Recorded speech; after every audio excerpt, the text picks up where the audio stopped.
So we were talking before we got on this that like, I feel very excited about this episode because I got to see some of like before you saw me like everywhere. in my prime, like So crazy true. Party girl vibes. Yep. Oh my gosh. I know what a night and day difference that is.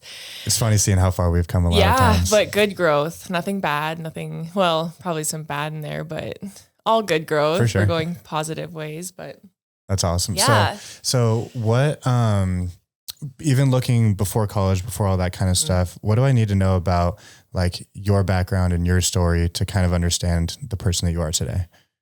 Okay. So growing up, I had both my parents are entrepreneurs. They've owned their own businesses. My grandparents own their own businesses, and my dad actually worked for one of my grandpa's businesses all throughout when I was growing up. So I kind of always saw like my parents being that testimony for like, I can one day like run a business and have a family and like support my family with that business.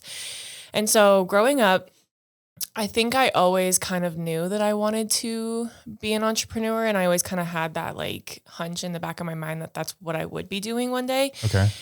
But it kind of all started when I want to say I was like 12 or 13. I was in sixth grade. Okay. And my parents had a rule for us, me and my siblings, that when we were 15, we could get our phones. And my parents, this is like going to set me back so far and make me sound so old, but they would pay our phone bills until like we went over on like our minutes or like our texts, which is like so crazy to hear me say. But, but I grew up in like a different generation. I'm the baby. So I was in the generation of like all my friends had phones, like everyone, we were like fueled by social media already. So 15, you got them. Well, so my brother and sister, I got mine when I was like 12 because I wouldn't stop asking my mom. I was like, all my friends have them. Like I'm the odd duck out. Like I need a phone. And she's like, fine, I'll get you one, but you have to pay for it. And I was like, bet. Challenge accepted. And so I didn't know how I was going to pay for it. I just knew that I was going to do it. And so obviously I tried like applying for jobs, like, but no one was going to hire me. I was like not even a teenager at this point. Right. And so my mom came up with the idea. She's like, I'll sign up for Avon. And if you don't know what Avon is, it's like Mary Kay, it's like beauty products. An MLM. Basically. And so she's like, I'll sign up for Avon since you're not old enough, and then you can just like go sell it. And I was like, okay, perfect. And at this time I was like annoyed because all my friends, like I just watched them, like their parents would give them money to like go to the baseball games and like pay their phone bill and all this stuff. And I was like, this is so stupid. Why do I have to do this? Yeah. But my mom has her master's in accounting. And so she's like very like hard on financial goals and financial lessons and all that stuff. So I finally got my phone. She signed me up for Avon. I used to live by Rocky, like at 9th and Poly. And so like the neighborhood is a lot of like older ladies who are in like the target audience. Yep. And so they loved, like I would go to their houses and I would hang like the little catalogs on the door, and they loved me. Like they were just like, you're such an ambitious little girl. And I'm like, I'm just trying to pay my phone bill. I just want to text my friends. Yeah, exactly. So that's kind of like where I realized like, okay, like I do like this. I like kind of like having my own schedule and like being able to work whenever I want. But at that time, like I didn't appreciate it as that. I was kind of just like, I'm doing this to pay my phone bill. Like, it's a job. It's a job, whatever. This is so stupid. I'm a kid, blah, blah. And then basically like all throughout high school, I'd work like different jobs here and there. But I always kind of knew like in the back of my head that I wanted to own my own business. Okay. And so then throughout high school, there was like a couple businesses that I tried to start. One of them was like, I would get like blank mugs and I would draw on them with like the kind of Sharpie that you like draw and then you like bake it in the oven and it like stays on like permanently. Right. So I would do that. And I would just do cool designs and sell them here and there on Facebook, but like it wasn't really going anywhere. Mm-hmm. And so I quit that. And then after I graduated high school, I started a clothing business and it was called Vry Apparel. And I don't know if like when we met, if I had been doing this yet. The first DM I ever sent you was about Vry because I was. Oh my gosh. Yeah, that's right. Yeah, because I was starting a clothing company also. Yes. Okay. I remember now. Your stuff looks so sick. I want to learn from you. What are you doing? Oh my gosh. I love that. But yeah, which is so funny because like so many like of my friends, so-called friends at the time, like gave me so much shit for that. They were Really? Yeah, it was like, How but so? that's kind of like what I've learned from like growing up in a small town and then like trying to like break those barriers is like, you're going to get a lot of people who are like, oh, that's cringy, or like, where are you going with that? Or like, blah, blah, blah, you know, that kind of thing. Can we take a second on that? Yeah. I think this is one of the hardest things that Climbing that cringe mountain. Oh my gosh. It's hard. It's so hard. And it sounds like, I mean, I would imagine that you probably started climbing that early. Mm-hmm. So what was your first experience in that like cringe thing where it was like, oh my this gosh, isn't normal I will what I'm never doing? forget this. So it had to go along with that clothing line. So I had done it for probably not as long as I should have tried it to like, until I lost interest.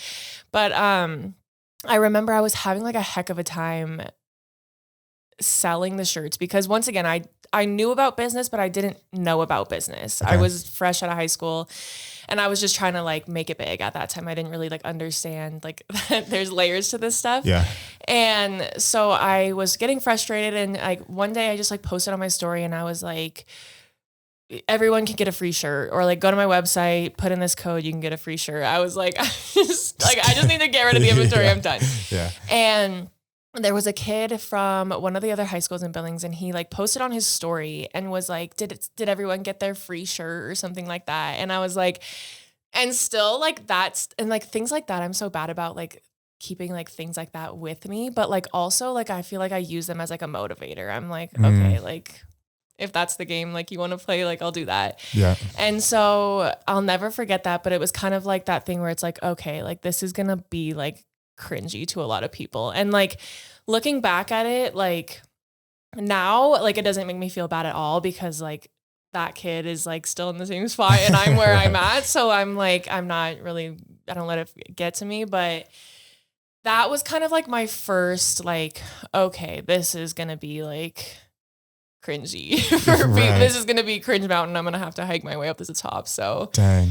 So what, yeah, I feel like moments like that, it's really, I feel like the thing that you're facing is somebody just told me I'm cringe or they made fun of me or something happened.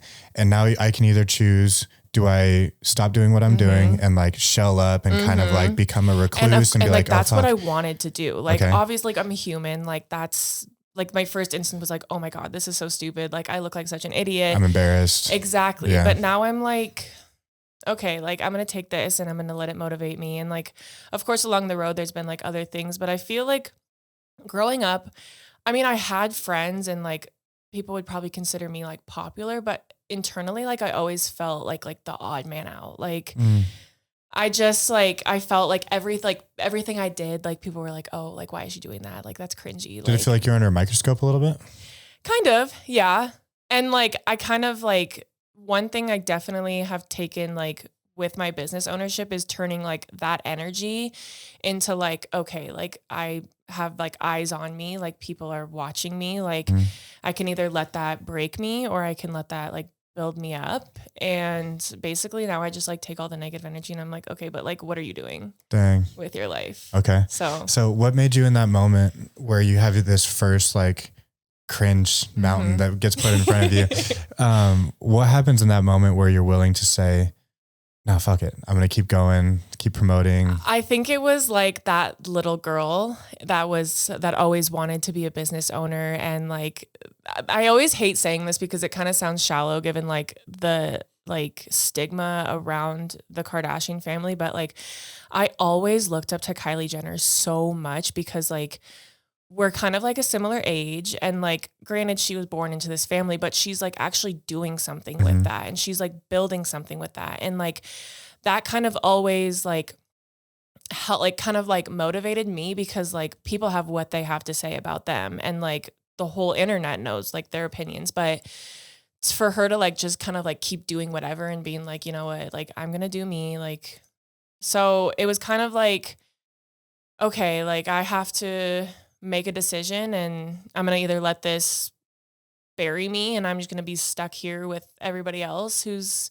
thinks I'm cringy or I'm going to make something of it and do something about it. Dang. It's so interesting that you've got like that decisive moment where it's not even the way that you talk about it. It sounds like there is almost a lifelong decision where it's like, I'm not going to stay in this little like pity zone where people are putting each other down. And like my biggest fear is like being average, like working like, and nothing towards like people who work like regular jobs 9 to 5, but that is just not like what I want to do. Like to me, that is like a miserable lifestyle for me. Like I am too like creative and I have too much, like, I feel like I have too much to offer to like allow these people to let me diminish myself. For sure. And like dim my light. Were you ever in a position through the jobs that you had like in high school and college and those sorts of things where you did have to go into the corporate world for a little bit and like experience that? And like, that's what was one that thing like? oh my gosh, I couldn't even tell you like on two hands how many jobs I've worked. Like, and it was kind of like that thing where it's like, okay, like this is not what I want to be doing, but like, it's what I'm just going to do to like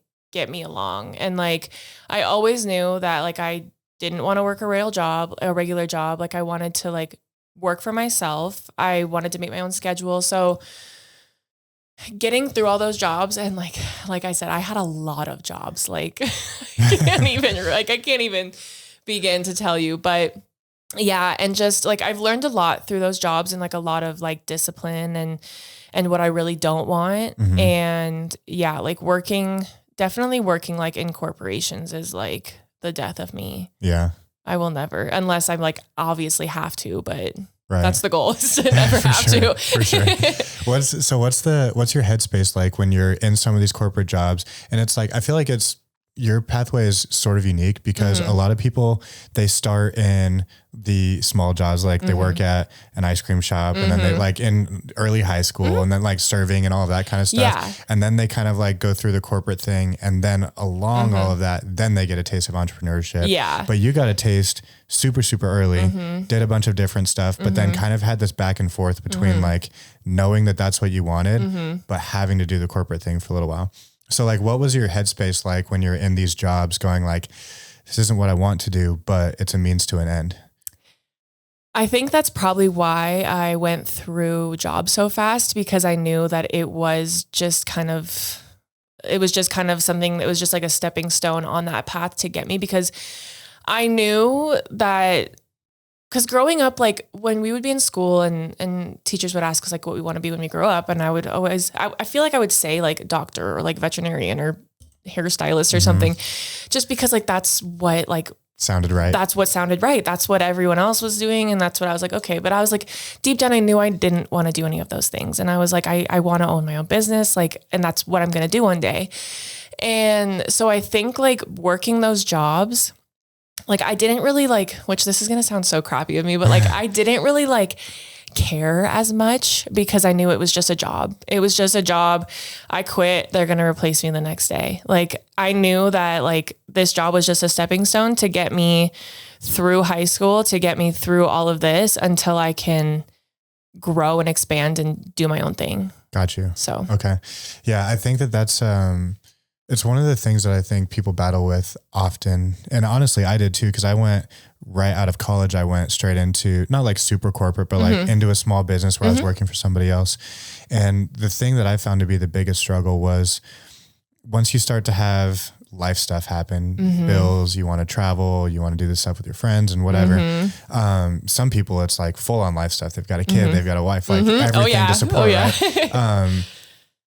It becomes like, instead of just being a means to an end, it's like everything's kind of riding on this. And if I leave this, there's so much at risk. Yeah. And so, did you get out before some of those life things started to happen? Or did you have that mental battle of like, I kind of have a lot to replace here if I decide to make a jump?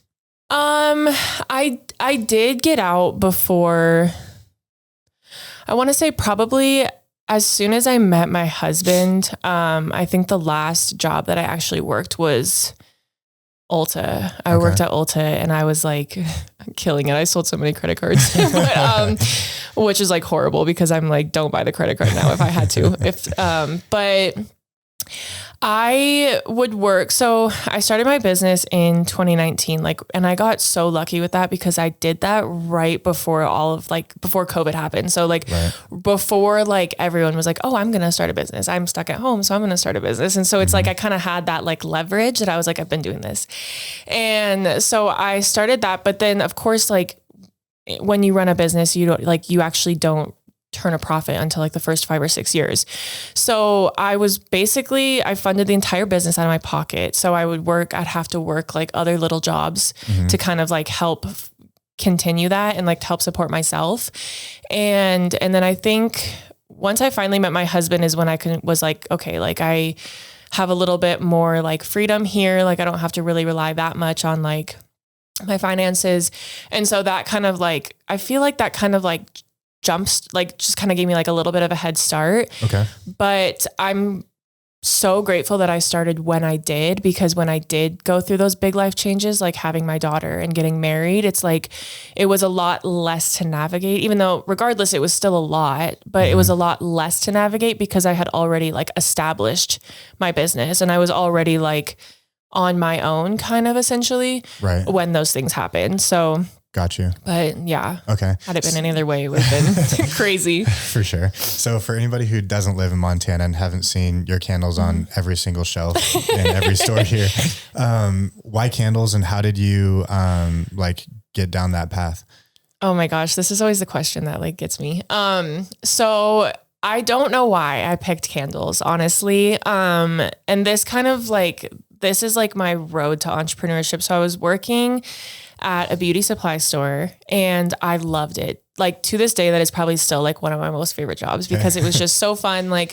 I love makeup. I love beauty supplies. So that was right up my alley. And it was a corporate vibe, but it was it was owned by the corporate headquarters was in Missoula. So it was still a really close knit corporation. And that's what I really loved about it. Cause it wasn't huge and you had to have these quotas that some person a million miles away was sending. Right. And so I loved that job and the managers would come and go. And then finally I became an assistant manager and I was assistant manager for a little while. And I loved it because I had leniency to do whatever I wanted, around the store, decorate displays however I wanted to. And kind of just use my creativity throughout that job. And I think that's always what I wanted was an outlet for my creativity. Okay. And so then when I was at that job, I got offered a scholarship to go to one of the beauty schools that was here in town. And I was so excited because I wanted to go to beauty school and I was I'm going to do it all. I'm going to become a cosmetologist and then I'm going to start my own beauty business. So that's where your business brain was at the time. Right. Was I'm going to go down the esthetician beauty. Right. I wanted to be an stuff. esthetician so bad. And so I started school and about a month in, so the scholarship that I got was for Blanco Blanco, and about a month in, they transitioned into Rituals, which is what it is now. Okay. And so it was a really small school. So at that time, there was only a handful of instructors, and they were kind of all over the place, helping with the transition. So I just felt I wasn't really getting a solid education. And this is nothing towards them. This is they were going through a transition and I can't imagine turning one business into the other. But so they were doing all that. So I was I don't know if I'm actually really passionate about this and maybe I should consider this before I'm get too far into it and actually hate what I do. And so I remember I had dropped out of school after a month and I was okay, so that was my plan. And now I don't know what I'm going to do because I wanted to go to beauty school. That was it. Yeah. And I was just in traffic one day and I was I need to start a business. And for some reason, I still to this day do not know why candles came to my mind, because before this, I had never made a single candle. I didn't really care that much for candles. I wasn't some candle connoisseur. I just had the idea and I was I'm going to do that. I'm going to run with it. Okay. And so I went home. Was it a business idea at this point or was it I'm just going to go do that? It was a business idea. Okay, I feel all of mine are always how can I make money off of this? How can I make this a business? Okay.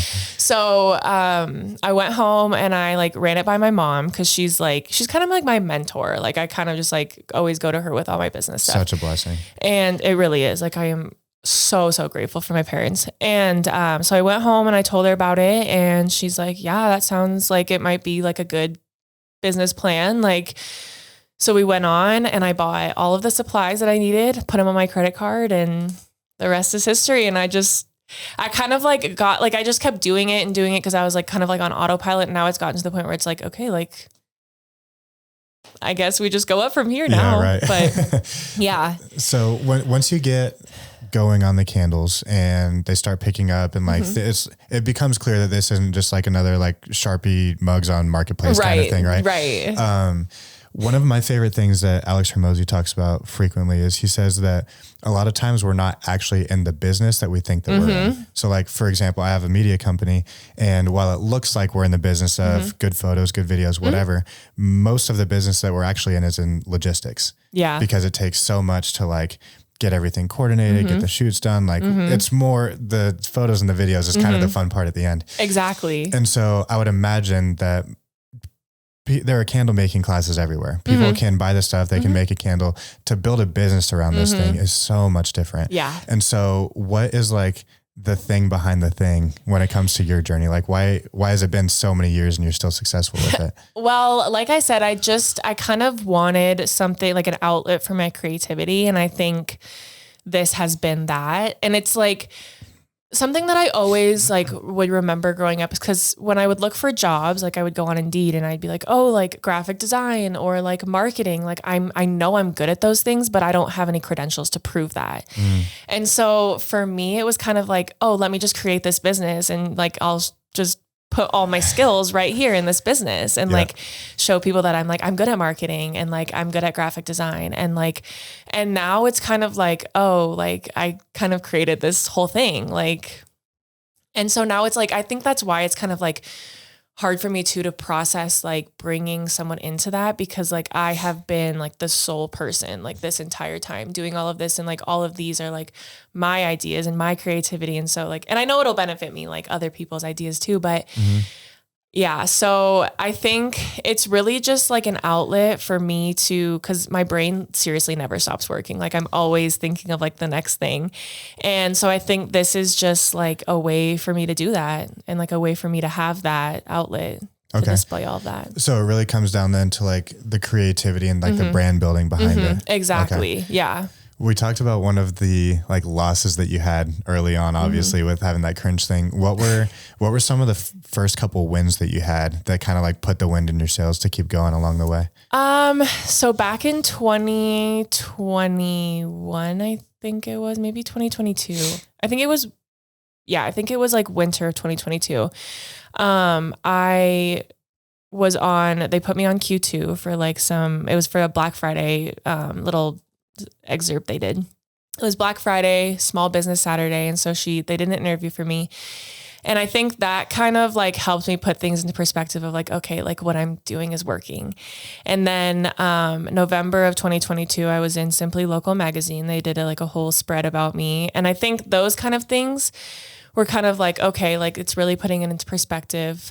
And then let's see, I think the days just blend together at this point. And the years, certainly. I think it was this spring, I got an email from one of the ladies who runs the spa at the Yellowstone Club, and they wanted to stock my candles there. And so I think that was kind of like, oh my gosh, like cause I asked her, I was like, how did you find me? And she was just like, Google. And I was like, oh, okay. So I think that was kind of one of those things that's like, okay, like this is really like real.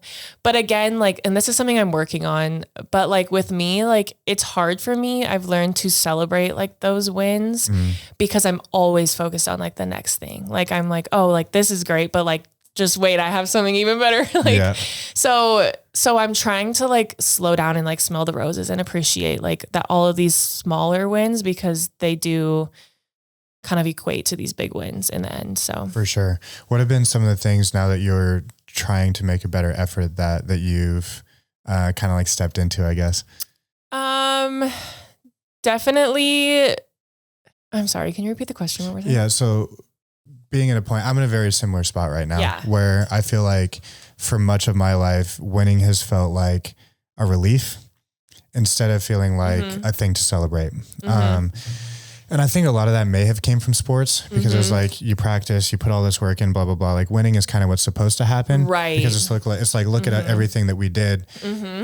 It would just be a letdown if we didn't win at this point. Right. So like, what are we talking about here?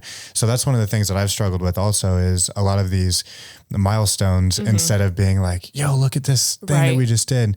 Instead, it felt like this relief of, oh, okay, well, I don't have to deal with the pressure of that letdown this time. Yeah. And so now that, you know, like hearing you say that you're trying to celebrate your wins more and that kind of thing, what are some of like the smaller wins, or what are you doing to like actually help yourself celebrate those instead of just kind of pass by and keep going to the next thing?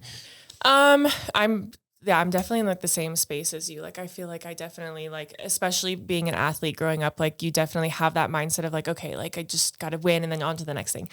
But I think I'm definitely learning to kind of like when these small wins do happen, I kind of like mentally put myself like in a place of where I was like 6 years ago. And I'm like, okay, like imagine like myself had just starting my business. Like imagine what that person would think of me right now, or like high school me, like after I graduated, like looking at me like through a different lens, like seeing like, okay, I've done this thing. Like, and knowing that like, yeah, it's okay to have like big goals and like see the bigger picture, but like there would be no bigger picture without these smaller little wins. So true. Wow. That's really good. Yeah. There wouldn't be a bigger picture without these little things. And this is like, my husband is a huge Eagles fan and he loves Jalen Hurts. I'm a Bills fan. I love Josh Allen, but I look up to like admire Jalen Hurts so much because like he won the Super Bowl, but like it's nothing to him. Like he's just like, all right, next, like on to the next one. Like it's just like wins are nice, but like you got to have something to motivate you to keep you going. So right. Yeah. I find that to be an interesting balance. Chris Williamson's one of my favorite podcasters, and he talks about, I just watched one of his live talks in Denver. And one of the things that I found really interesting that he says is like, if you don't take the time to smell the roses and actually enjoy some of your successes, you end up over the course of your career with just a long chain of miserable successes. And what I find to be interesting about that is like, you know, I'm almost 4 years in to my business, and most of the wins that I've had haven't felt like wins. Yeah. You know, and like looking back, I can see some of the moments where I was like, oh, that was a turning point. That was a turning point, whatever. But in the moment, it just felt like, oh my God, thank God that chapter's over. Yeah. And so that's another thing that I'm trying to find a balance with also is, okay, the big moments don't really happen that often. And a lot of times when a big moment does happen, it's an instant. Yeah. It's like that Olympic gold medalist thing. It's like you reach the top of the mountain. Yep. You look around and you're on the podium for like a minute while you're getting your picture taken. And then you go home and like the world is still the same. Everything happened. The only difference is you don't have that mountain to climb anymore. Yeah.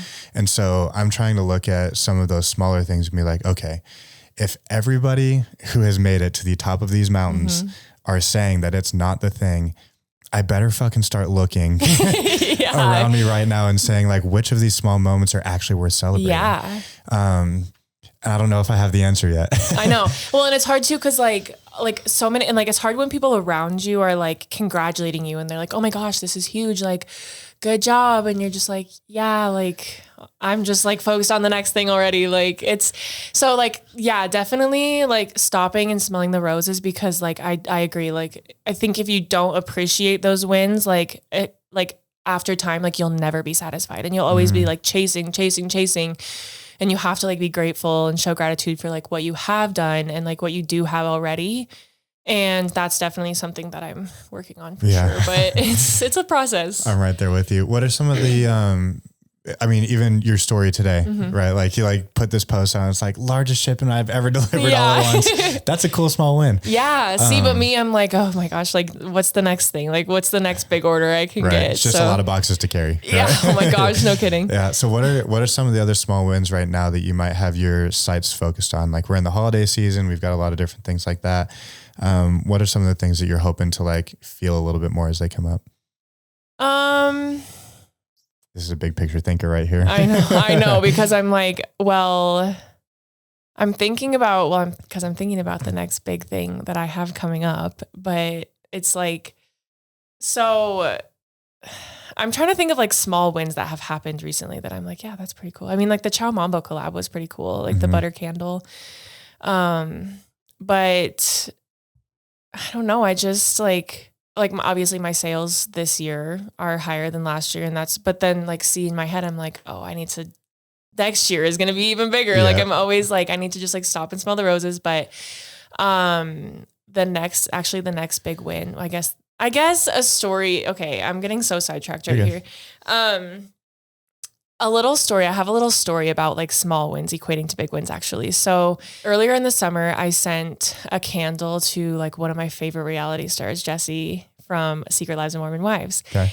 And when I sent it to her, cause like I follow her on Instagram and she'll always post like products that she's like people send her and like stuff she receives. And so I was like, oh, I'll send her some candles and like post on our story and like it'll be this big whole thing.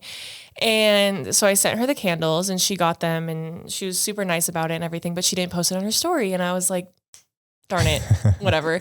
And so I was like, okay, well, I still want to show off the candle that I made her because I think it's cool. And so I posted it on my story and I tagged her and she reposted it. And then she actually like took a picture of her holding one of the candles and like posted on her story. And so then I shared that and everyone was like, oh my gosh, like, congratulations. That's so cool. And I was like, yeah, this is so cool, but like, it's not how I wanted it to go in my head. So like, it's fine.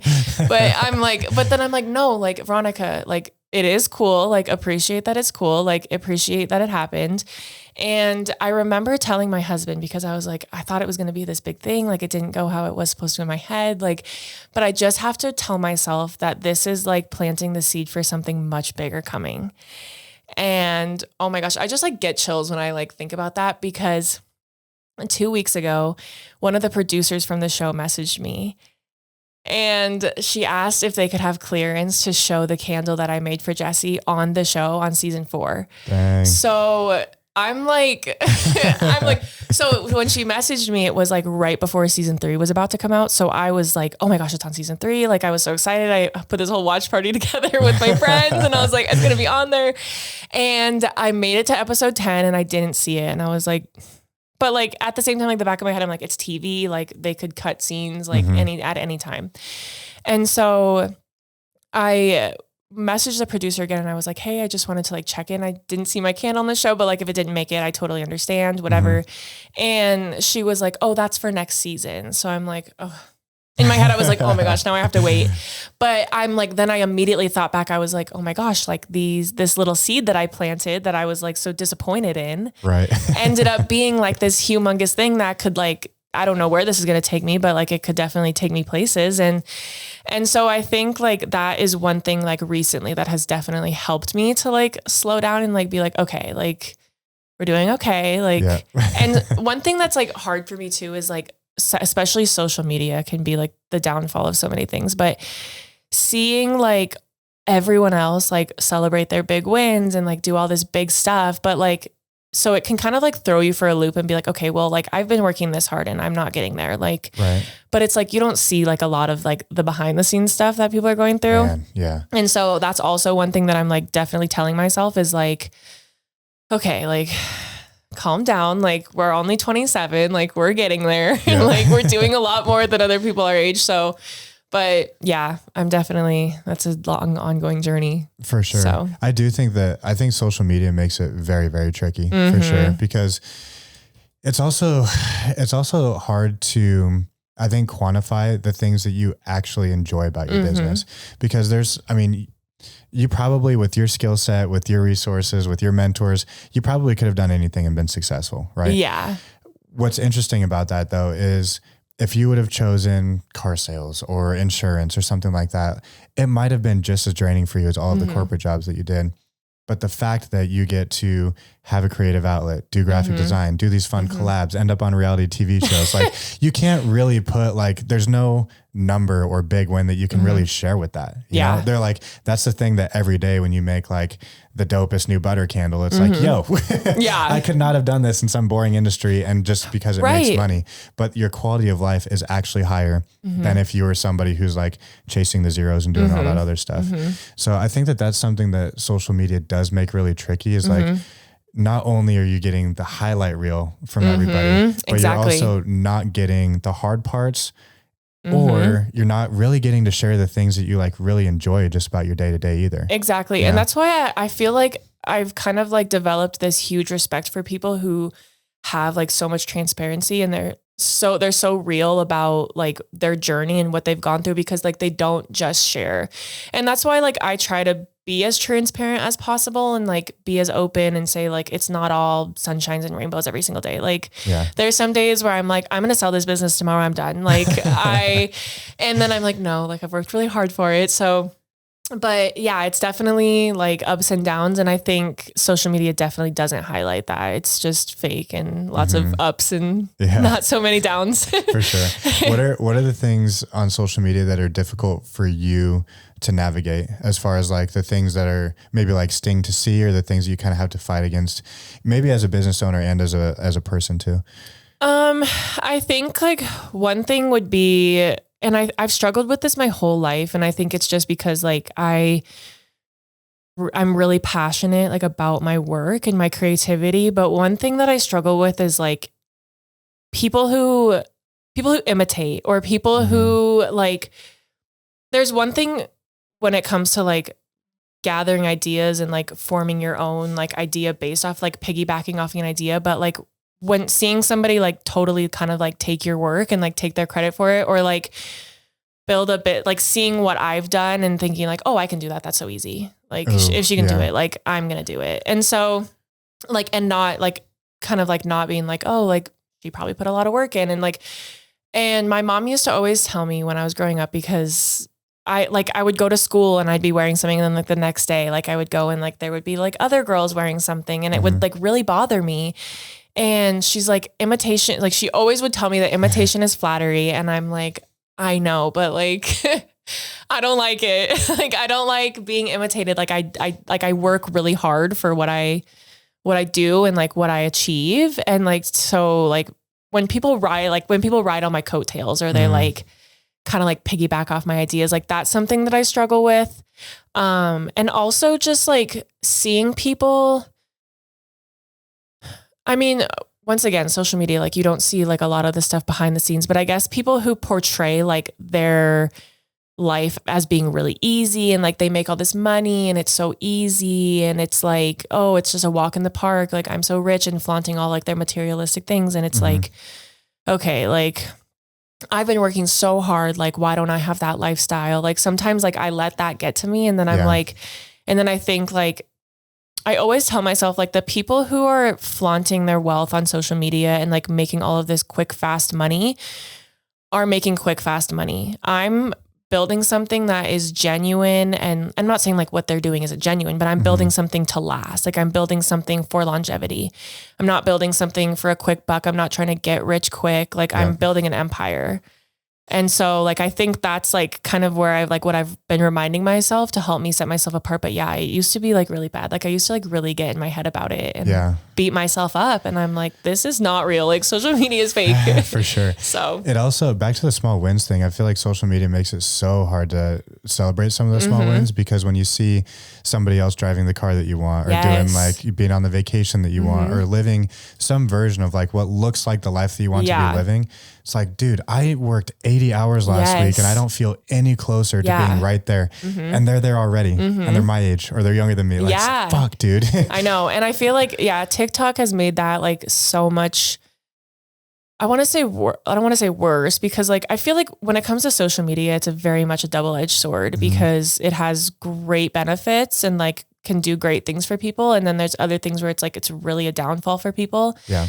And so I think like, just reminding yourself of like, hey, like I'm on my own journey. Like God has a path for me and those people are on some other path that, they have money now, but in 5 years, 2 years, all that money could be gone. And so, I mean, that's one thing I remind myself about social media, but definitely it can make the small wins a lot harder.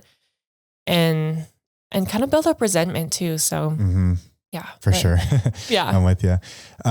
So switching gears a little bit. One thing that I'm super, super interested in right now is like family dynamics and businesses. You have got a 2-year-old. Yes. Gonna be a 3-year-old soon. Yeah. What is it like being a mom and being a business owner? Like, walk me through that journey. Cause I can't imagine. Well, being a mom is incredibly rewarding. Like owning a business is one thing, but raising a child, like raising a small human is like a whole different ballgame. And it's funny, like looking back, because before I met my husband, I was very much like, I don't need a man. Like I have my business. Like I'm just going to build my career and then I'm just going to go to the next business. I'm going to do all these things. And then boss bitch lifestyle. Right. Yeah. Right. And I was very much in that. And I like did not care about getting married. I did not care about having a child or starting a family or anything.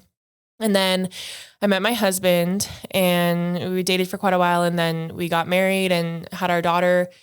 And it was really hard to navigate like that, kind of like going through those changes. Like it really felt like a metamorphosis. Like it felt like I was like just kind of like outgrew. And that's why I say, like, when I look back at the person that I was like 5 or 6 years ago, like I do not recognize her. Like I feel like my values have completely changed. Like just like my priorities have changed so much. And like I never thought, like, if you would have asked me like 4 years ago, if I wanted to get married or if I wanted to have a baby, I would have been like, yeah, no, like I have a business, like I'm just going to do that. Yeah.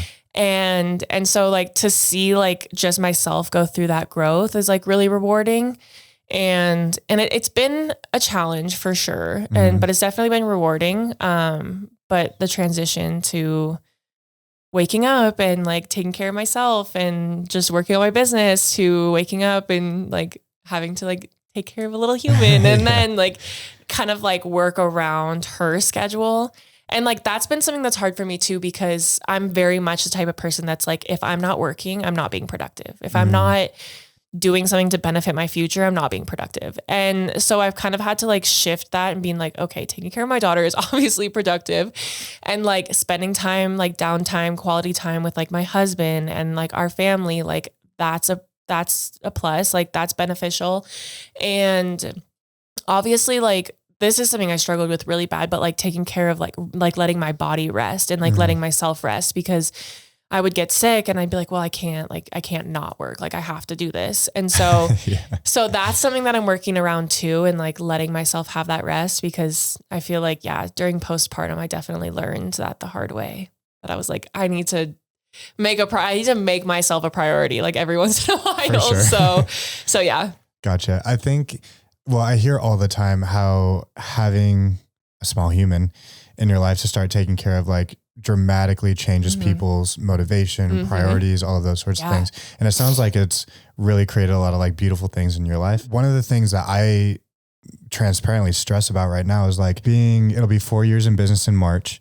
And when I start thinking about like, when I think about myself, I'm like, I'm good. The business is like, it's fine. It's all these different things.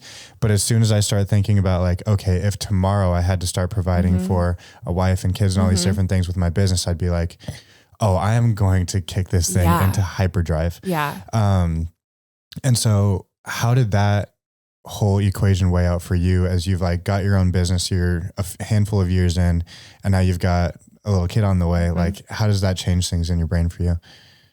It definitely has been a motivator. And going into this, I kind of like, I don't know, like my intentions obviously for my business, like before I met my husband, were that I wanted to grow and I wanted to do that. And I wanted to have all these different businesses. And so like shifting that kind of like mindset to being like, okay, well, I can still have these things, because I think where a lot of people, like, especially myself, like get caught up is like, okay, well, you can either have this business and you can be like this really successful businesswoman, or you can have a family. And like, I think like that's been something that's like kind of been something that I've been working around, because I'm like, okay, I have this business and like I continue to have this business, and like I feel like in the future, like I'll use that to definitely teach my daughter like lessons in life and like all of these things. But I have this business to help benefit my family. Like I'm growing this business so that one day, like I can give my family and like myself all the things that I want and like the life that I want. And I can like, I can give my husband, like I can give him a break because my husband works really hard. Like he has a regular 8 to 5 job. He's a mechanic. And so like what he does is really hard on his body. And so I'm like, I want to give him like the ability to like do something else or like, because my thing is the reason why I was so like adamant about starting a business too is because I have a hard time with the idea of like working for somebody else and like working to the bone to make somebody else money. Yeah.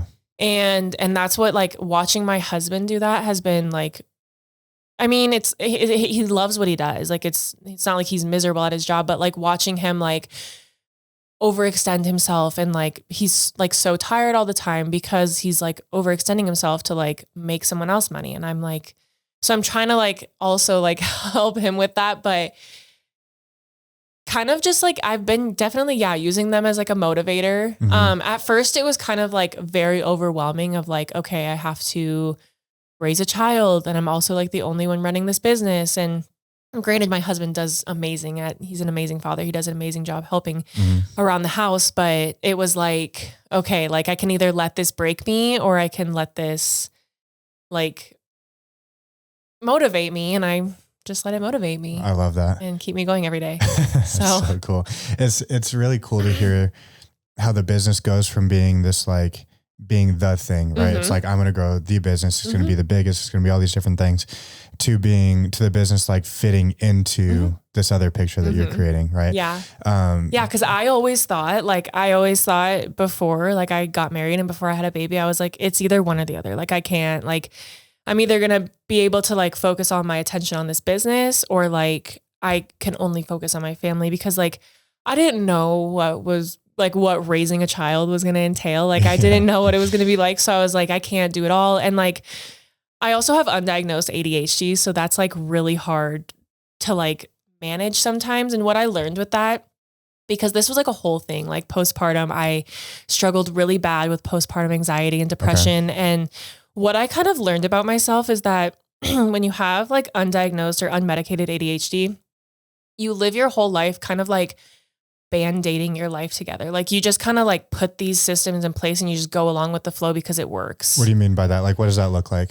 Like kind of like, oh, like it's not very structured or organized, but like it's working. So I'm just going to keep going with it. Like just like kind of going with the flow and like doing things like getting by because they work. Is that like hopping different jobs? Is that daily routines? Is like, I'm just like not super familiar, I guess.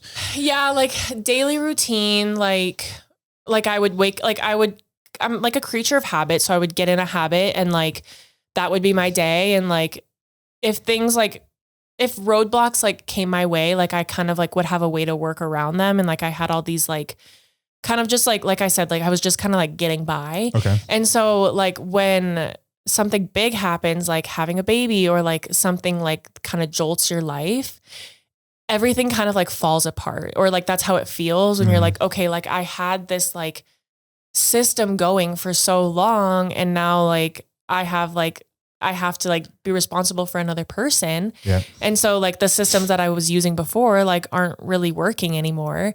And so I kind of had to like rewire my brain. And if like anyone who knows me knows that I'm like very against like big pharma and like against like taking medications for things that I believe that like diet can help, which I also learned a lot about. But basically like I hit a point where I was like, I was really deep in like the depths of like postpartum, like depression. And I was just like, this is not worth it. Like, and I struggled so bad until like, it was New Year's of this year. I was like, I'm done feeling this way. Like it's jeopardizing me being a mother. It's jeopardizing me as a business owner. It's jeopardizing my well-being as a wife. Like I can't like keep living this way, but I refuse to like be put on medication and like become just like a robot to society. And so I remember I got this book and it's called, and I will like preach this book till the day I die. It's called This Is Your Brain on Food.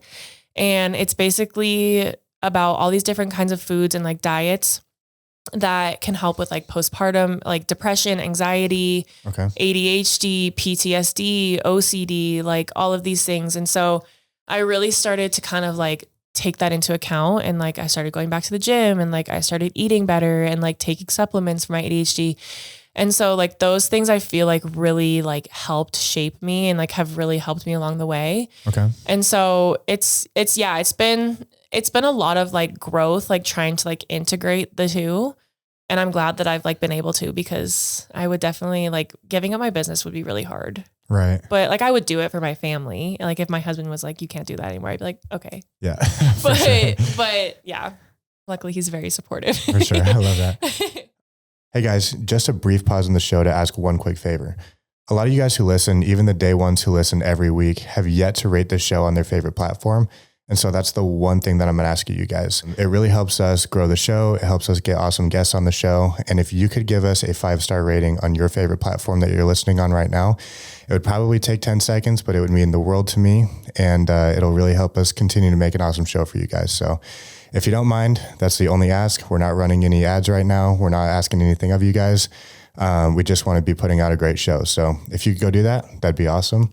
And until then, let's get back to the show. As you're kind of telling me about that, it reminded me of this belief that I've like absolutely just like obliterated over the last year. And one of the mistakes that I used to make when it came to business was I thought that like business was the end all be all like thing that would always be there, you know, where I figured that if my business was taken care of, that I was safe, that I was like, kind of like taken care of, good to go kind of thing. Yeah. Where I was like, I've had friends come and go over the years. I've had relationships start and end. I've had all of these things, but I know that if my business is there, then I can always go back to that in times where I need to cope. I can always dive fully into it. Like 100%. It was just kind of this, like this thing. And I went through a very difficult breakup last year that, I made my own bed and had to lay in. Yeah. And, it was just like, it was really tough because one of the biggest things that I found out about was immediately that belief was just like evaporated. And, you know, in the back of my head over the course of like friendships and relationships and stuff, I was like, yeah, like it's going to suck if this ends, but like the business will be there. I'll be fine. And shortly after that breakup, one of my friends was going through like a really hard time with his wife. And I was by no means in the place to be giving relationship advice at the time or even now probably. But I remember looking at him like, try not to get emotional about it. I remember looking at him and I was like, dude, you can either choose, you can like, okay, sorry. I gotta restart. It's okay.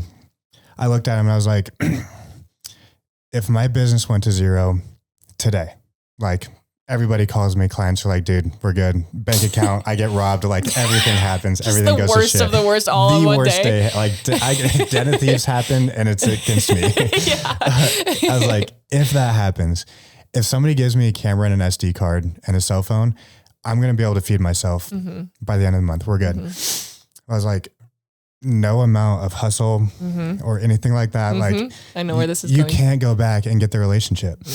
And so I looked at him, I was like, dude, what bag do you want to get caught holding at the end of the day? And I have that entire like monologue in my daily to-do list. Yeah. Because it's just like, it's so heavy. And so when I think about, I think the reason that I get so excited talking to you, like young person, my age, has a family, has a business, is like, for so long, I had this idea in my mind, like you were saying, is like, it's kind of one or the other. It's like you go ham on your business and like your relationship is so-so, right? Or you're a phenomenal relationship person, but in the business world, it's like, yeah, they're kind of compromised by their person though. But now like, I cannot imagine anything cooler than being able to be like full into the family thing and full into the business thing and like having both in a way where both are healthy. And so I'm curious, like, given all of the changes that have happened over the last couple of years for you, how does that balance like feel for you now compared to when you were just on your own doing the business thing? It's definitely been a struggle. I would say, like, in all honesty, like at first it was really hard on my marriage because when when you're in a relationship and running a business, it's a lot different than when you're married and running a business because like, and like, I mean, essentially it's kind of the same, but like in a marriage, like you have to like, a marriage is like a plant. Like you have to continue to water this plant for it to grow and thrive and like be there. And so I had the same belief as you is like, okay, at the end of the day, my business is still going to be there. Like I can wake up tomorrow and I can do my business as if everyone else is gone.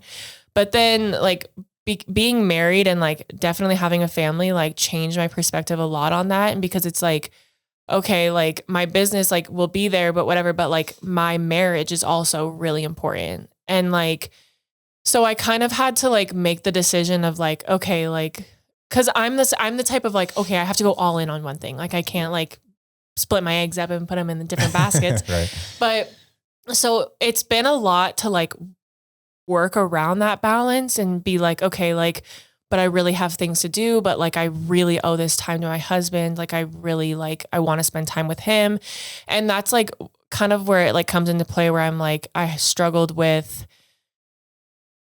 letting myself rest and feeling like if I'm not working, I'm not being productive. Mm-hmm. And like, still to this day, like I still struggle with like, we'll be sitting on the couch, like watching football or something. And like, definitely as I become a lot stronger in my faith too, like this is something that I've been trying to like put into action, but like treating like the Sunday, like the Sabbath, like not doing anything on Sunday, like putting my phone away, 100% giving all my attention to my family.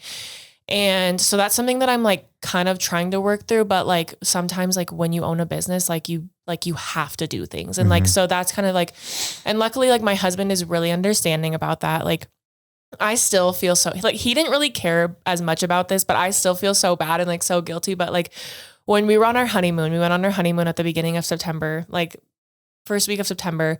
And I had scheduled my like fall collection to release like that Thursday. And that was like, I tried to like push it back, but I was like, this is really like the marketing standpoint. This is like the best time. And it's like fall is like a huge time for me. And he knows that this is like my busiest season. So he's like really understanding of those things. But like, I was like, I feel so bad that like I'm on my honeymoon and I'm working. Like, come on, Veronica, like put it away. Yeah. And so I like did what I needed to do really quick. Luckily, like the time zone is so crazy in Hawaii. So like it was like 4 a.m. and I was like up, like doing my stuff and he was like still sleeping. So I was like, it's whatever. But like just like being present in those moments is like one thing I'm like, okay, like my business is always going to be here, but like my husband might not. And like, I really love my husband. So like, I'm going to like try to like keep that going. So I think like that's definitely a challenge that I have 100% overcome in the last year or so, but a very rewarding one too, because like being able to like balance both is super rewarding. For sure. And like also having a partner who's very understanding of those things. Yeah. It's definitely like you hear another Chris Williamson thing is he says that there's some lessons that are like unteachable lessons. And some of those are like, like money's not going to make you happy. Fame isn't going to fix your self-worth problems. You don't love that girl. She's just hot and hard to get. Yep. Like, yeah, exactly. You know? But I think one of the other lessons that is unfortunately unteachable as well is it matters so much who you choose as your partner. It does. It seriously does. And like, I try to stress that upon my friends so much because like, I didn't really think like, that's something you don't think about like when you're young and you're just like looking for a worthy partner. You're like, cause like sometimes I look back and I'm like, okay, like if my husband and I are fighting is like, was there like something I missed? Like, but it's like people like you have those understandings. You just have to find someone that's like worth it at the end of the day. And like, I think like it really, really matters, like who, not only like who you marry, because like you're literally spending your entire life with them. And like, yeah, like the trajectory of your life with them can like completely change depending on the type of person that you're marrying. Absolutely. You mentioned earlier, and I kind of like made a mental note of it, that when you got together with your husband, that it helped with some of the pressure that you had as far as having to work a bunch of side jobs and do all that kind of stuff as you were building your career. I think that that's a misconception that a lot of people have, or maybe a belief some people hold to be true, is that if you want to build a successful business or build a successful career, you have to do it on your own first. And then you have to go find your partner. And it has to be, again, like all the eggs in one basket or the other. Yeah. It doesn't sound like that's necessarily been your story. And I keep hearing a lot of successful business people who I think are becoming more and more public about like, my partner's a gangster. So much of this is possible because I could fail for a little while they helped out, or vice versa.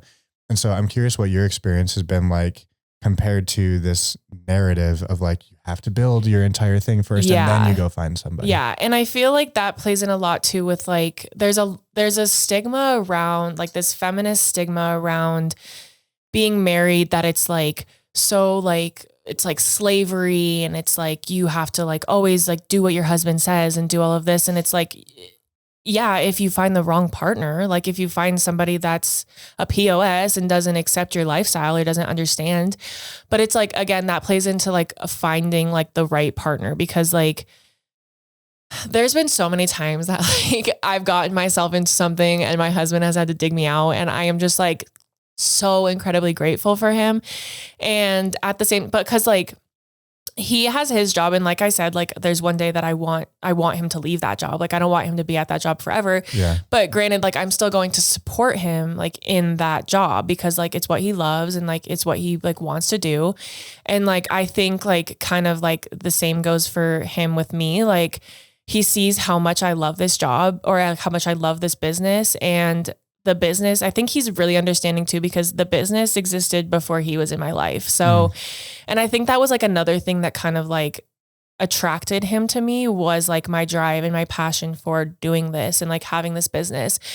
And so, yeah, I'm just really grateful that like I am able to do both, because, but at the end of the day, like my husband, like I have worked so hard for this business, but like my husband is everything, like my family is everything. And like, if there were a day where he's like, okay, like we can't like do this anymore, like I'd be like, okay, like 100%, like I respect that. Like, so yeah. And that's definitely something that I have kind of like grown into, because like before all of this, I was in that, like I don't need a man. Like I have to like have my business. Like I have to grow my business. Like no partner is going to like want to stick around while I grow this business, or like they're going to be after it only for the success of the business, which is another thing. And like he has been there like through the ups and the absolute downs. And yeah, it's really like so important who you marry. Seriously. Like it so is important. But. Yeah, that's really cool. Especially because, I mean, we were talking a little bit before we got started about hiring and teams and all that kind of stuff.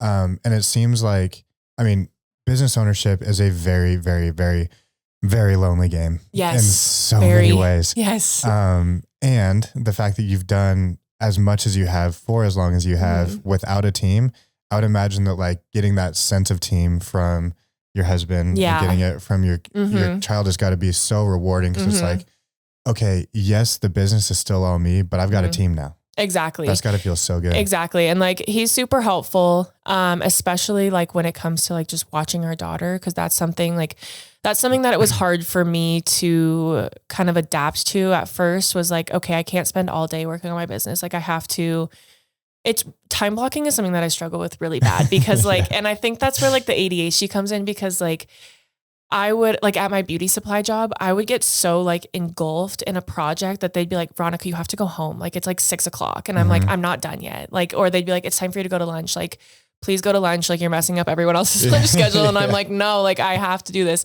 So like allowing myself to be like, okay, like it's okay. Like I'm going to play with my daughter this morning. And then when she goes down for a nap, like I'll do my work. And then when he comes home, like he's really good about like, he'll watch her while I go down, like I'll make dinner. And then like after that, like he'll give her a bath, like put her to bed, and then I'll go down and work. And he's really flexible, like when it comes to things like that, and really supportive. And yeah. And I'm just so grateful for him. That's such a superpower that I feel like not a lot of people see all the time. That's so freaking cool. Yeah. It's when you were talking about essentially like how important your partner is to pick. I also think that there's things that people need to understand when they're thinking about dating a business person, and becoming their partner and all those different sorts of things. And I actually felt this at one point where I was getting frustrated with this one person, because I was like, all of the things that attracted you to me at the first place, the things that you want me to sacrifice to be with you are the things that attracted you to me when this whole thing started. It's like the drive that you have and the discipline to do the things you don't want to do.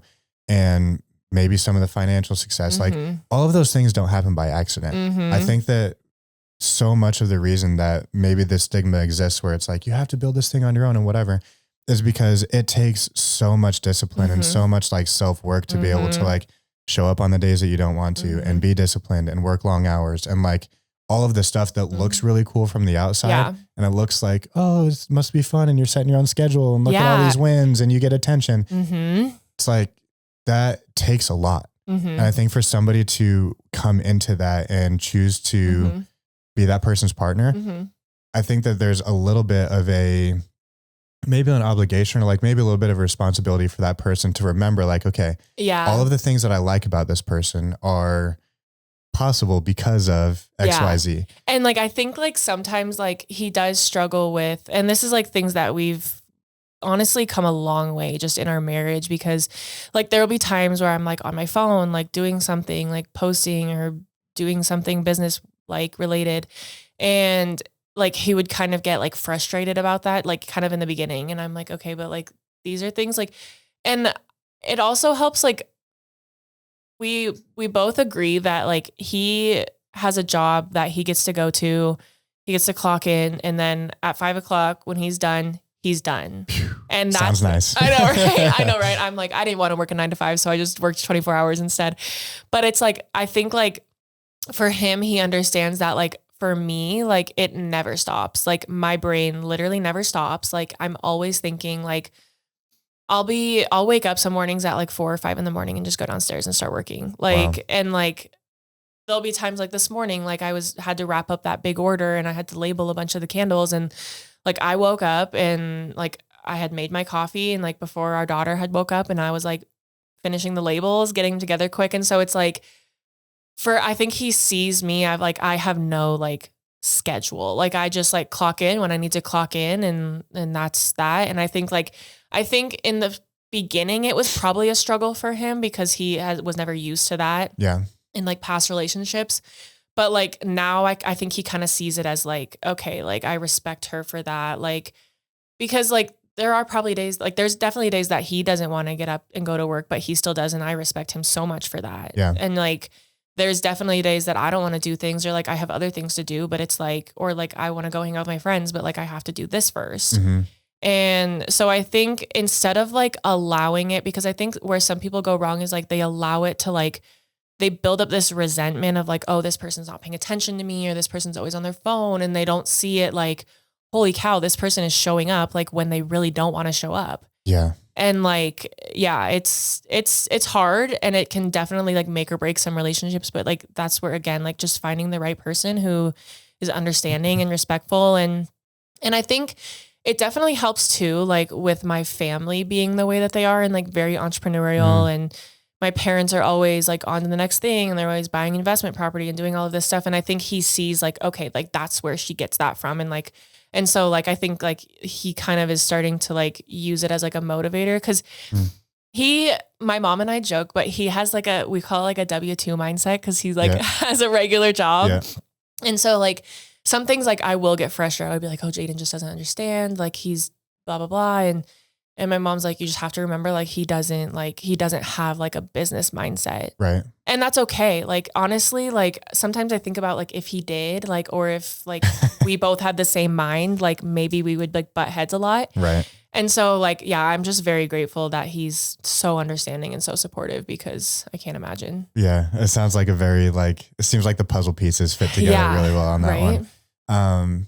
Yeah. I think that relationships can be so good for people, especially for business owners too, because like one of the things that I've started to notice is there's so many things in myself that I want to be better about that a lot of times I feel like partners can help with. Yeah. Right. So definitely I'm the same way as you. Like my brain never turns off.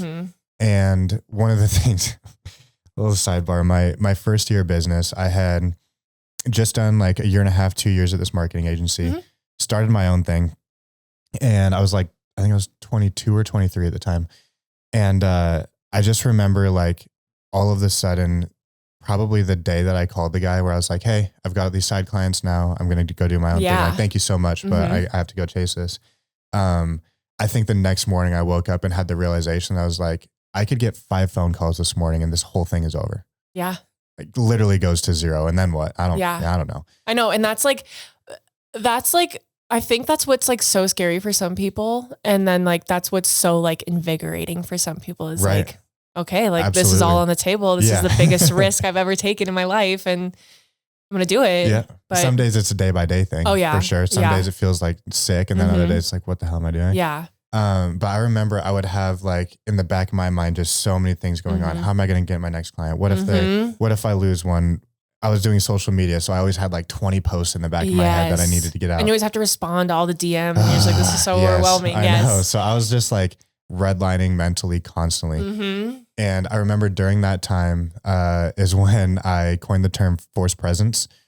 And forced presence is any activity that you can do that rips you into the present moment and you can't think about anything else. Okay. So people get it from running, people get it from jujitsu, from boxing, from the gym. And at the time, forced presence was so important to me because it was the only time where I could pick some activity where the noise would just get quiet. Yeah. And it felt like a vacation a little bit. Yeah. And during that first year, I was going to Black Orchid here and there. Oh, love and that place. I just remember I would suffer through an hour of hot yoga with the hopes that at some point something would be hard enough or like I'd relax enough and shavasana at the end that I could get like 60 seconds of just like peace and quiet in my brain. I've gotten a lot more of those moments lately, but I say that to say that like, I think that being with certain partners and certain friends now is such a help because being around business owners whose brains are also redlining all the time can be just as exhausting. Oh yeah. Like I love when I have people in my life who are like, they're so fun, they're so sweet, they're so energized, but they don't have that thing where their brain's not working on anything. They're just like, they're just fun. They're just fun like, friends. Dude, we're in the car together. Like I'm going to be singing and dancing. We're going to have a good thing. Or like I'm getting ready in the morning and like music's going and it's just like so much fun. Yeah. And I think that that's something that, you know, I used to think about, oh, it'd be so cool to be a power couple and be with another business person and all that.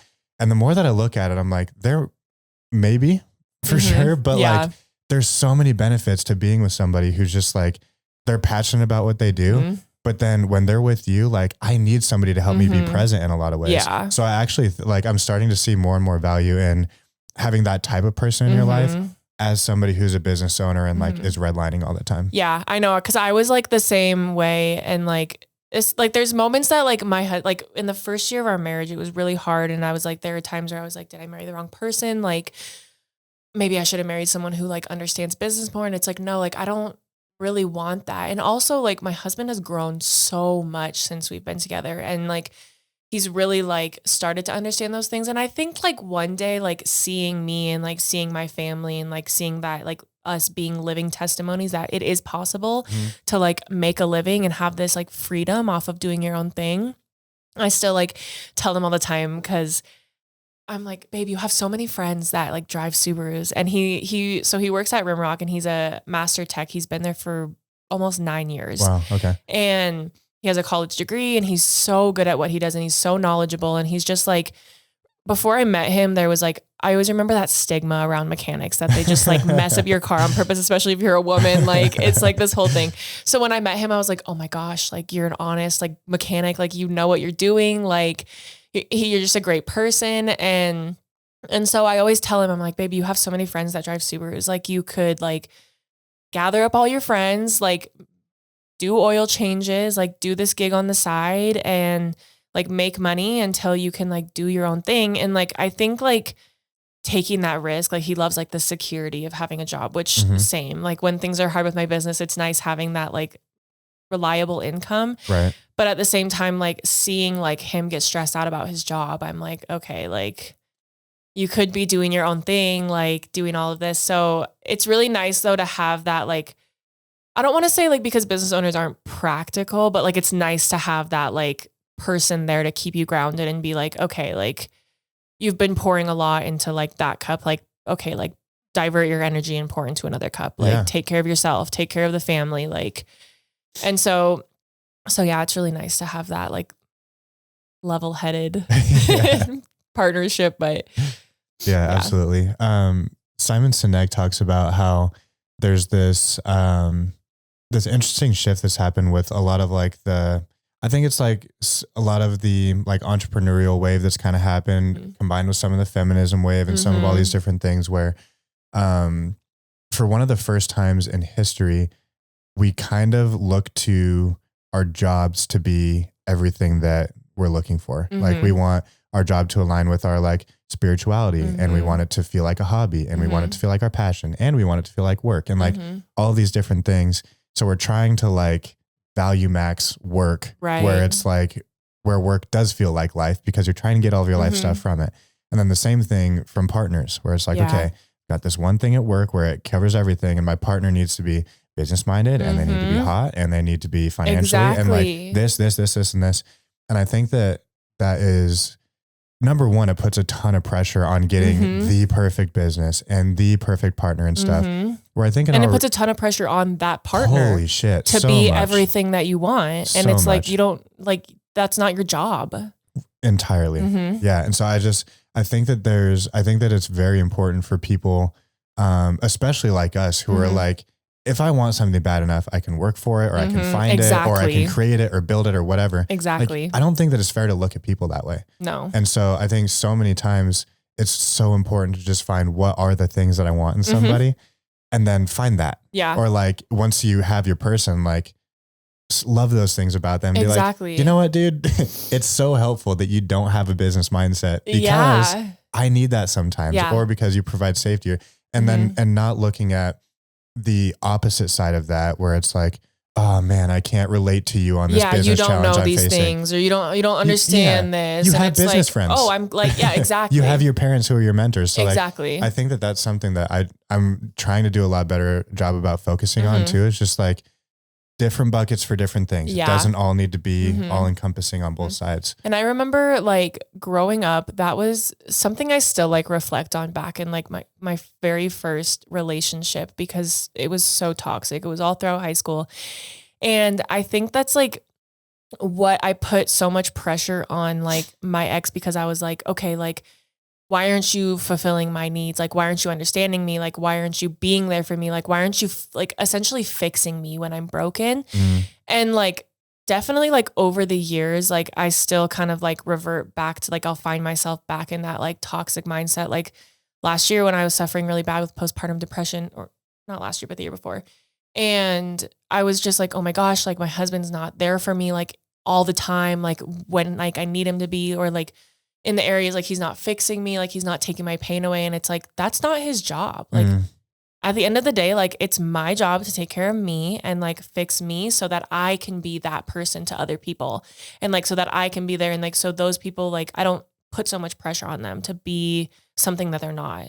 Right. And I'll never, like, I'll always like remember this quote that's like just stuck with me. And it's like, nobody's coming to save you. Like you are on your own.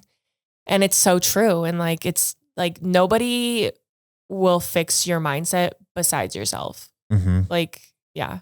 Yeah. I think it's also the best way that we can show up for the people that we care about. Exactly. Is like by taking care of yourself and filling actually your own cup. Yeah. And like doing the work too. I mean, that's one of the things that I'm actually very grateful about for myself, is that I've gone through so much stuff, so many different challenges this year.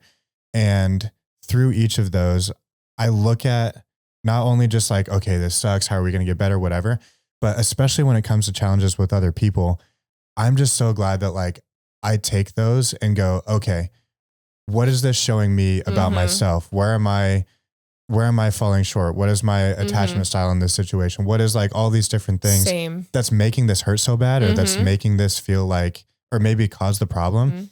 Because I think without that piece of reflection, you just continue falling into the same difficult situation over and over and over again. Or you fall into the same like victim mindset of like, why is everybody treating me this way? Like, why is this happening to me? Or like, and like, that's something that I do too. And like, probably sometimes like I'm worse at it than anything, but like I internalize a lot of stuff, and I'll be like, if something happens to me, I'm like, what did I do wrong? Like, what could I have done differently? Like, what did I say? What did I do? Like, what could I have done better to like make a different outcome? And like, that's definitely something that becoming a mom and like getting married and owning a business all at once has taught me, that like I've lost a lot of friends. Like, and like, nobody told me that when you have a baby and get married, like this just happens, like you outgrow people, which is like something that like is obvious and I should have like considered in the first place, but unteachable lesson. Yes, exactly. And it's like, cause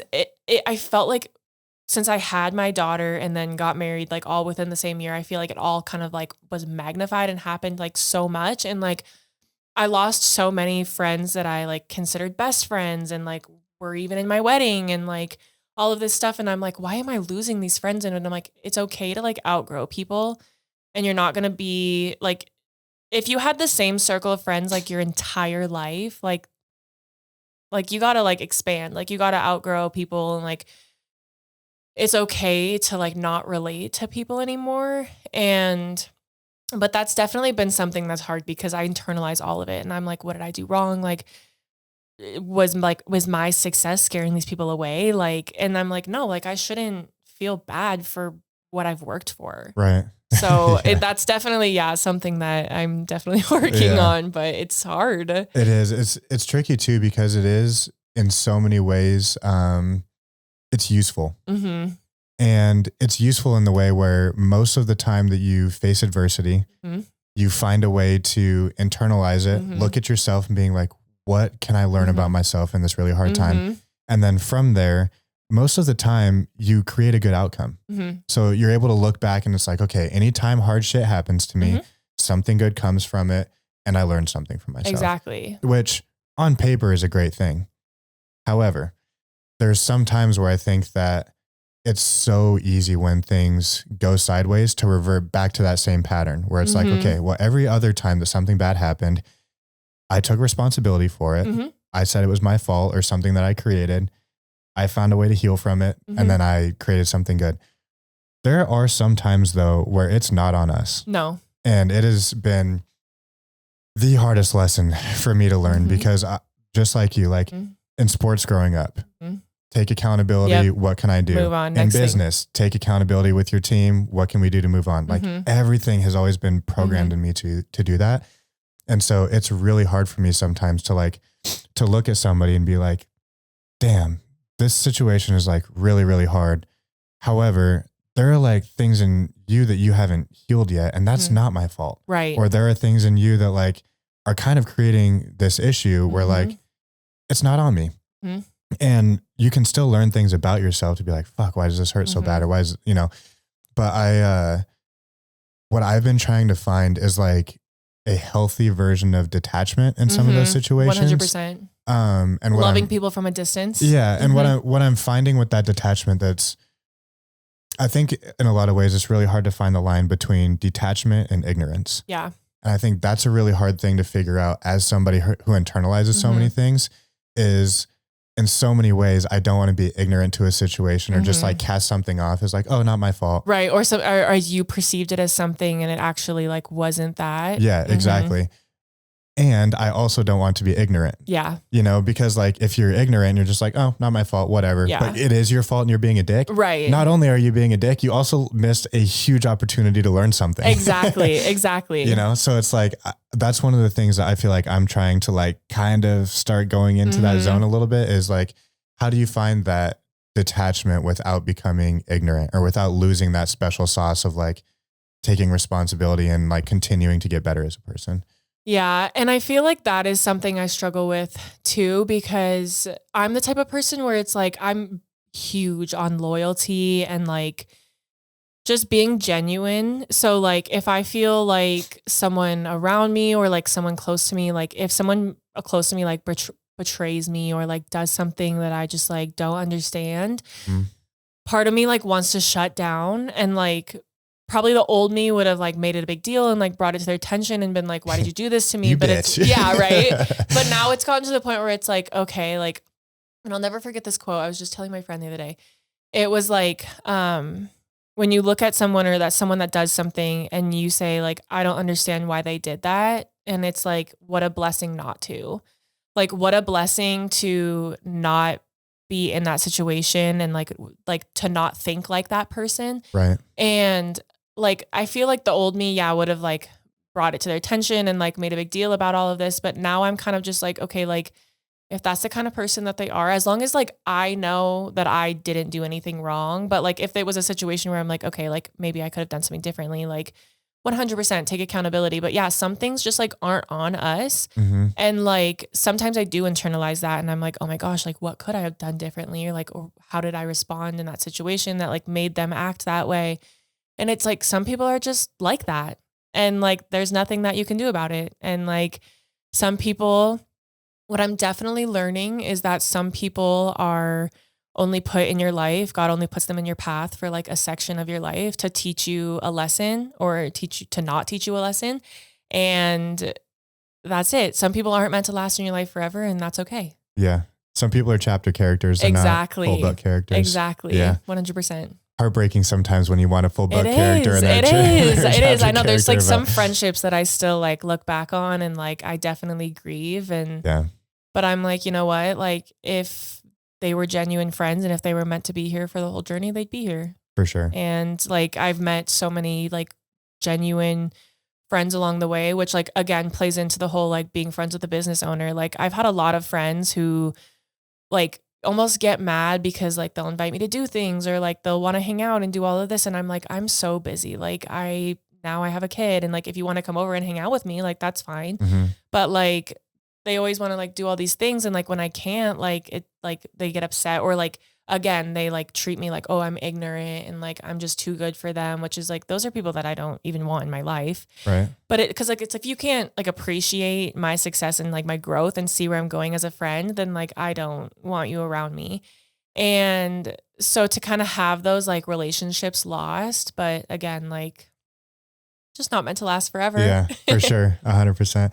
You've mentioned it a couple of times throughout the podcast, and it's something that I'm like very much just dipping my toe into. But you said that like along this kind of growth journey that you've had with the business and the family and all of those things, that faith has been one of the things that's like kind of grown alongside you. I was raised in a family where like we didn't go to church. It was just like very much not religious. I've come to a point in my life where like I feel like I have been in the driver's seat for so long and like really tried white knuckling my way to like everything that I built. And I'm like tired. Yeah. You know, I'm like, holy fuck. And really like I look around a lot of times and I'm like, for all of the white knuckling that I've done and all of like the hustle that it's taken to get here, I look around and I'm like, and it's pretty good. Yeah. But I'm not sure that I've always been right. Yeah. And so I've really, for the first time in my life, like I've gone to church for a couple of weekends and like really started like to try to lean into that. And one of the reasons that it seems so appealing to me is because I think that having a faith that something is on your team and like somebody is on your team looking out for you and like trying to help some of those things fall into the right place. It just seems like such a blessing, and such a relief in some ways. So I'm curious what that journey has been like for you over the last few years. So, I don't know if you know this, but I was raised Catholic. I was baptized Catholic. I went to a Catholic school for 9 years of my life. And then the only reason that I left, Central was because my parents had bought 40 acres out in Shepherd. Okay. And they gave me the choice. Long drive. Exactly. Yeah. So they were like, do you want to stay, like you can stay at Central or you can go to Shepherd or Huntley. And like you said, it was a long drive. I did not want to drive an hour to school every day. And I love like the friends that I made throughout the time that I was at St. Francis and Central, but a lot of them were not genuine friendships. And there could probably list on one hand like how many friends I got out of that were like actually genuine that I'm still like in touch with these days. And so then I ended up moving to Huntley because I played volleyball, and so that was like a huge thing. And so I went there, and I kind of, after moving from like a Catholic private school to a public school was kind of like a culture shock for me because like I had always known like private school. And so it was nice, but I definitely like could feel the difference in like the education that I was getting. Okay. And then I feel like with that kind of led me down like a path of like, I don't want to say like I became a liberal, but like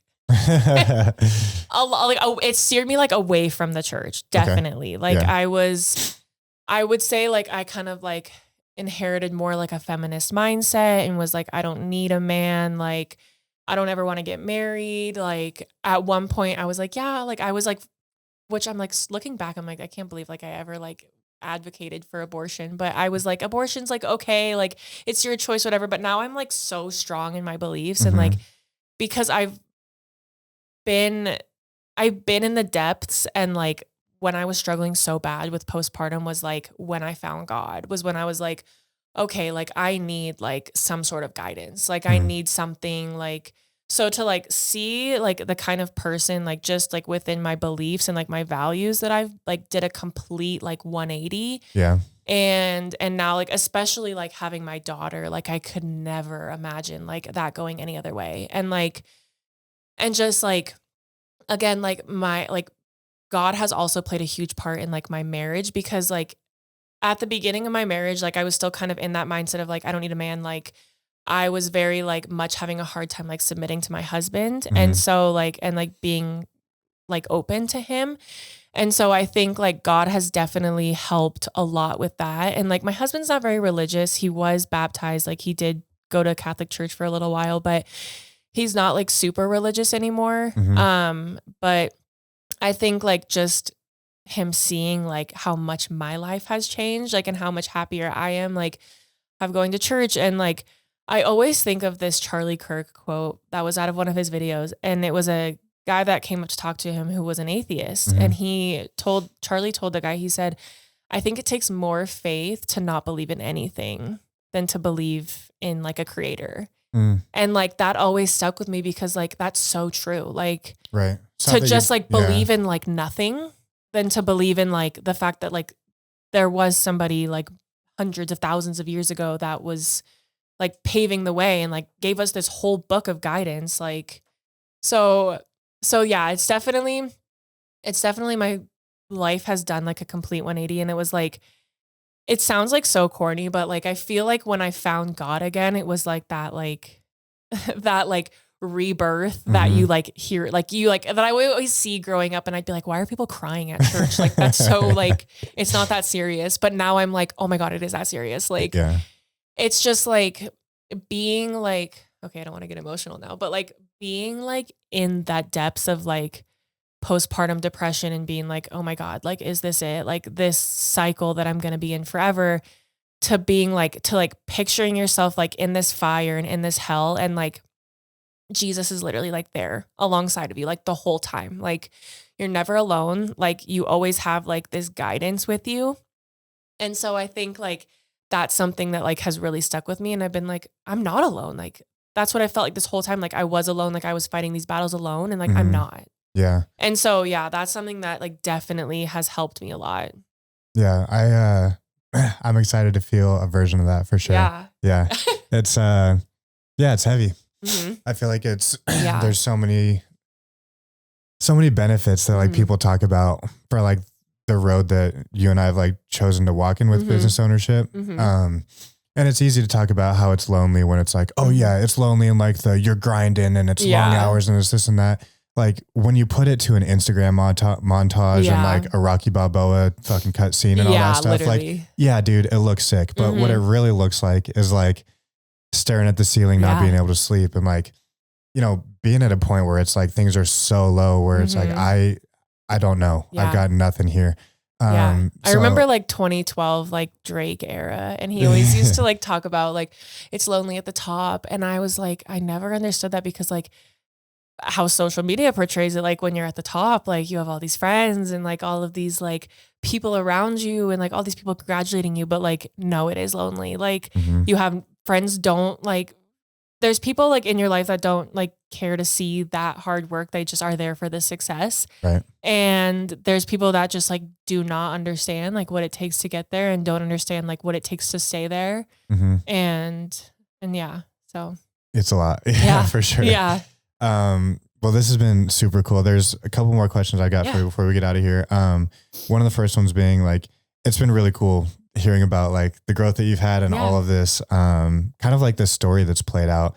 And it was neat being able to meet you like when, and like the budding versions of like the t-shirt my delinquent thing. stage. Well, yeah, that, but like, I mean, we were all there, we were young and whatever, but true. like, I feel like, one of the places that I was at in my entrepreneurial journey, entrepreneur has such a gross word to it now. Like I know, starting a business journey, startup journey. Yeah, exactly. Is like, I always had so much energy and just had nowhere to put it. Mm-hmm. And it was like, I felt like I was behind. I felt like something. So I was like, I'll start a clothing brand. Or I'll start That's like exactly this how I felt too. Like when I was literally 18, I was like, oh my God, I'm so behind on this. And I'm like, and now I'm like, I'm 27. Like I still have so much time ahead of me. Like, exactly. So yeah. Yeah. It's it's just been super cool to see that like one of those things has turned into such a success for you and all of the beautiful things that have happened since. And it's it's awesome. Thank you. I'm curious that like you've paved a like really cool path from where you've started to like where you're at now, from like doing the door-to-door thing with the beauty products to now. Now that you've got a daughter that's like following in your footsteps, what are some of the things that you want to pass on to her, from the journey that you've experienced so far? Definitely the importance of adversity and like the importance of grit and tenacity, throughout literally whatever life throws you, because life is so unpredictable and really like you can choose to handle things like one of two ways. You can either handle them with, like I said, grit and tenacity and like just man up and own it, or you can play the victim card your whole life and understand like, and think like, why are these things happening to me and not happening for me? And like, so that's like definitely one thing that I'm going to instill in her. But I've always had like, my parents did an absolutely amazing job of raising me and my siblings. And they really like helped us. Like I said, when I was a kid and I was like, why do I have to work for my phone bill? Like my friends were always like, oh, like just ask your parents for money. Like, so we can go shopping. And I'm like, my parents don't give me money. Like I have to work for it. And so like, I never understood that. And I was always just like so frustrated and annoyed about it. And then like growing up is like, I would have never, like, I probably wouldn't be the person I was today if it wasn't for my parents, like instilling those lessons in me and teaching me those things. And so luckily I have a very like great blueprint to like look at like how my parents raised me, but just that hard work pays off. And like, you can't go through life expecting things to get handed to you. If they get handed to you, that's great, but not in this family. You're going to work for what you get. For sure. And yeah, like even I always tell myself, like, I always have like such respect for like celebrities and like millionaires that have kids and don't like give them everything they need. Like they make them work for it. Like they make them face the consequences of reality, because it definitely shows which adults are raised that way and which ones aren't. So yeah, it all comes out at the end. Yeah, it definitely does. So Shaq has a thing with his kids where he says, you need 2 degrees to touch my cheese. And it's like, it's such a funny way to put it, but it's like, it's cool. It's like, yeah, you're going to earn this. And because it's like, I feel like being a Nepo baby, people are probably like, oh my gosh, like I have it so easy. My parents are this, my parents are that. And it's like, no, like don't rely on that, because like, it's one thing, like at the end of the day, like tomorrow, like all of your money could be gone. Like you have to like be able to build up from that. And like, if you can't, then that kind of makes or breaks a person. For sure. Yeah. It also like, I think Nepo babies have a pressure that a lot of people don't understand that parents unintentionally create. It's like by responsible parents not giving their kids everything and like teaching them some life lessons, allowing them to like learn the value of hard work and things like that. They're creating like a very autonomous person with a sense of agency that's like, I can operate in the world. The thing that's really difficult, I think, for wealthy people who give their kids everything and you get that like Nepo baby stereotype is that person develops a complex that like they did not earn anything themselves. The only thing that they can do is like fuck this up. Insecurity. Yeah. Exactly. It's like, not only like, yes, you want to give them all these advantages, but you're giving them a wild disadvantage that they're like, I haven't created any of this for myself. Yeah. You're genuinely setting them up for failure. Yeah. 100%. So, yeah, I think if your daughter gets lots of the qualities that you have, I'm sure she'll be just fine. Good. I'm curious for the last question. I mean, you've obviously had this theme of hard work. You've had great mentors. You've had like all of these different things. So it doesn't sound like the things that you're going to pass down to your daughter is necessarily something that you needed, because like you did it. But being in the place that you're at now, what are some of the things that you would like reach back and maybe say to like 10-year-old Veronica or maybe 12-year-old Veronica when you're first getting started, to be like, hey, like what does she need to hear to help for that next like 15 years in the journey? Don't give up, and don't like get twisted up in like the long game of life. Like my husband reminds me every single day, like take one day at a time, like take things slow, because definitely still to this day, like when I think of all the thing, like when I start to think of my to-do list, that's when I get stressed and that's when I doom scroll. Me too. And it's so bad. And so I think like just definitely if I could tell a 12-year-old self anything, I would say like, don't give up on the Avon journey. It's going to shape you into the person that you are today. And just that hard work will get you lots of places that luck will never. And yeah, I don't know. That's a tough one. I feel like I have a lot to tell her. Yeah, just hang in there. Life, being an adult isn't that bad. It's not the best sometimes, but it isn't that bad. And yeah, I mean, also what's important too is like, grow up, but don't grow up. Like, don't like take things so seriously. Like, and that's one thing that like I fell in love with my husband, because he made me feel like I was just like a middle school girl. Like I was just like a middle schooler, just falling in love, and like he keeps me young, and like he always like reminds me like it's not that serious. Like it's okay to have fun. It's okay to loosen up a little bit. And I think like that's definitely one thing that I would love to like remind myself, because like you have enough time. You definitely have enough time to do whatever you want to do, and you're not running out of time, and the world is your oyster if you work hard for it. So Mic drop. Beautiful. Awesome. This was so cool. Well, thank you so much for having me. I was so excited to be here. Yeah, absolutely. You've got the coolest story, and thank you. your candles are awesome. Thank I've you. had lots of them in my home. We'll put everywhere people can find you in the show notes. But for anybody who's listening right now, what's the best place to find you and support you with your thing? The best place to find me is on Instagram at Veronica Candle Co. or Facebook. Or my website, veronicacandleco.com. And yeah. Oh, and if you want to shop in store, Evergreen Ace Hardware, Yellowstone Art Museum, Swanky Roots Garden Center, and it's like a few little salons here and there. Oh, when is this releasing? Next week. Okay, so at that time it'll probably be you can find me at Plush Coffee. Boom, come on. And if you're listening, Lives of Mormon Wives. And if you're listening after next week, lots more places than that. Awesome. Well, thank you so much. Of course. Thank you so much for having me. Yeah, of course. Everybody listening, work hard. Remember to have a little bit of fun and be where your feet are. Yeah. Love you. All righty. Adios, everybody.